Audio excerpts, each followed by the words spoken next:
दोस्तों आज हम आपके लिए लेकर आए हैं personal loan, home loan, mortgage loan और प्रोजेक्ट लोन के बारे में जानकारी। जी हाँ, आपको ये सभी लोन कैसे मिलेंगे, कैसे आप इनके लिए अप्लाई कर सकते हैं, क्या क्या डॉक्यूमेंट्स लगेगा, पुणे महाड़ा, मुंबई महाड़ा, पीएमआरडी और सिडको के लिए लोन कैसे मिलेगा, इन तमाम चीज़ों की जानकारी इस वीडियो में मिलेगी। तो दोस्तों आज हमारे साथ एक बहुत ही इम्पोर्टेंट शख्स है, जी हाँ, जो रिप्रेजेंटेटिव है, लोन प्रोसेस के बारे में आपको पूरी जानकारी देंगे और बताएंगे आपको कैसे कैसे आपको स्टेप फॉलो करना है, कैसे आप उनसे बात कर सकते हैं, आपके सारे सवालों के जवाब मिलेंगे। तो चलिए उनका इंटरव्यू शुरू करते हैं।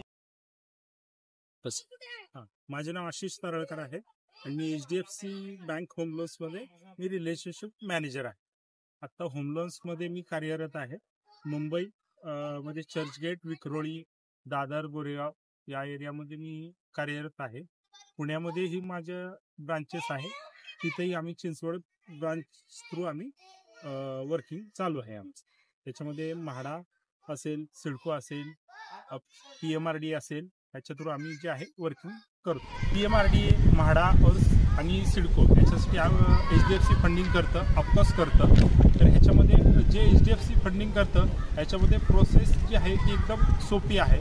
ऑनलाईन ॲप्लिकेशन्स होतात, कस्टमरला HDFC थ्रू लिंक जाते, त्या लिंकवरती जाऊन त्याला ॲप्लिकेशन करायचं असतं आणि फंडिंग जे आहे ते आपण 30 लाखापर्यंत आपण 90% देतो। 30 ते 75 लाखापर्यंत जर फ्लॅटची कॉस्ट असेल तर आपण 80% देतो आणि 75 लाखाच्या वरती जर त्याची कॉस्टिंग असेल तर आपण 75% त्याला जे आहे ते कॉस्टिंग देतो। ह्याच्यामध्ये म्हाडासाठी जे आहे ते आत्ता रिसेंटली झालेल्या म्हाडा लॉटरीमध्ये, म्हाडा मुंबईची जी लॉटरी होती त्याच्यामध्ये आपण मॅक्झिमम साईडला आपण जे आहे ते फंडिंग्स केलेले आहेत लोनचे। दुसरं आता सिडकोची जी आहे ती लॉटरी ऑनगोईंग चालू आहे, त्याचेही आपल्याकडे ॲप्लिकेशन येत आहेत आणि PMRDची लॉटरी जी आहे ती येत्या 25 जानेवारीच्या दरम्यान ती त्याचा ड्रॉ होईल, ही आता त्याचे आपल्याकडे ॲप्लिकेशन द्यायला सुरुवात झालेली आहे।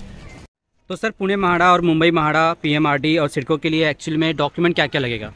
डॉक्युमेंट जे आहेत ते सॅलरीडसाठी जे आहेत ते आधार कार्ड, पॅन कार्ड, सुरुवातीला KYC documents, salary slip, bank statement आणि फॉर्म 16 जे की लेटेस्ट असेल त्याचं लेटेस्ट 2 इयर्सचं लागेल आपल्याला। बाकी त्याचं प्रेझेंट परमनंट ॲड्रेस प्रूफ लागेल, त्याचं कंपनीचं जे ID असेल, ID प्रूफ असेल किंवा त्याचं जे जिथं काम करतो तिथलं जे अपॉइंटमेंट लेटर म्हणा आहे ते आपल्याला लेटेस्टचं लागेल, त्याच्या थ्रू आपण प्रोसेस करू शकतो। जर सेल्फ एम्प्लॉईड असेल तर फक्त Aadhaar card, PAN card, KYC document, present permanent address proof लागेल आणि दुसरी गोष्ट त्याचे 3 वर्षाचे आपल्याला ITR लागतील। जर GST फिल करत असतील तर GST लागेल, GST रिटर्न 3 इयर्सचं।